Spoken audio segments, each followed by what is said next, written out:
خۆشەویستەکانم ڕۆژێکیان ئیمامی عومەر خوای لە ڕازی بێ هات بۆ لای پێغەمبەری خوا صلی الله عليه وسلم تەماشای کرد پێغەمبەری خوا صلی الله عليه وسلم لەسەر حەسیرێک ڕاکشاوە. کاتی هەڵسا پێغەمبەری خوا تەماشای کرد ئاساری حەسیرەکە بە پشت و قەبرغەی پێغەمبەری خوا صلی الله عليه وسلم دیارە.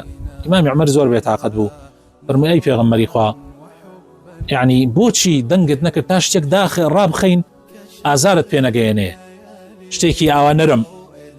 دا پێغەمبەری خوا صلی الله عليه وسلم فەرمووی عومەر، دنیا کەی ئەوە ئەهێنێ من ئاوا وەکو بڵێ تەماشای بکەم، بەڵکو من تەنها وەکو ڕێبوارێک وامە، یعنی کە لە سەفەرێکا بێ وەکو سوارێک لە سەفەرێکا بێ لە ڕێگا دارێک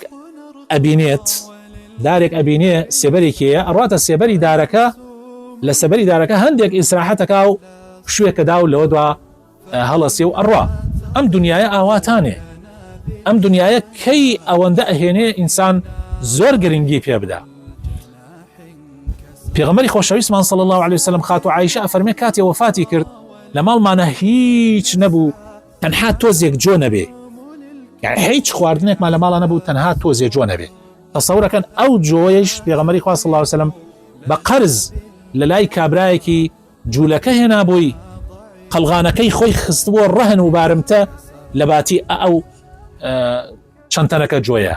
تەماشاکە خۆشەویستەکانم، پێغەمبەری خوا صلی الله عليه وسلم ئاوانە ڕوانیەتی دنیا و ئاوا لە دنیا تێگەیشتووە. بەڵام تەماشاکە ئێمەی مسلمان و شوێنکەوتووی پێغەمبەری خوا صلی الله عليه وسلم ئەمڕۆ چۆنین؟ یعنی زۆر دڵمان بەستۆتە دنیاوە. پێغەمبەر و ئەسحابەکانی بۆیە ئامادە بوون هەموو قوربانیەک بدەن لە پێناوی خوایە، چونکە دنیایان بەو چاوە تەماشای دنیایە نەکرد، دنیایان لەلا زۆر گرنگ نەبوو، بەو چاوە تەماشای دنیایە نەکرد، بۆیە ئەیان توانی قوربانی بدەن.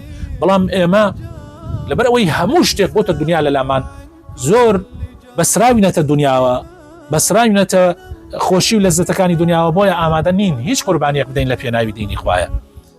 وێ زۆربەی مسلمانان سەیرەکەی زۆر خاو خلیجن، هەر تۆزێک یعنی دنیا لیان تەنگ بێت، یعنی لیان بێتە یەک و تەنگ ببێ لە سەریان، ئامادەن قوربانی بە عەقیدە و بیر و باوەڕەکەیانیش ئەدەن بەداخەوە.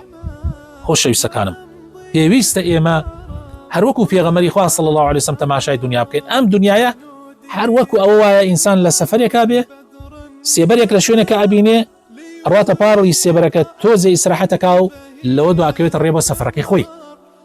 خوای تەعالی هیدایەتی هەموو لایەکمان بدە.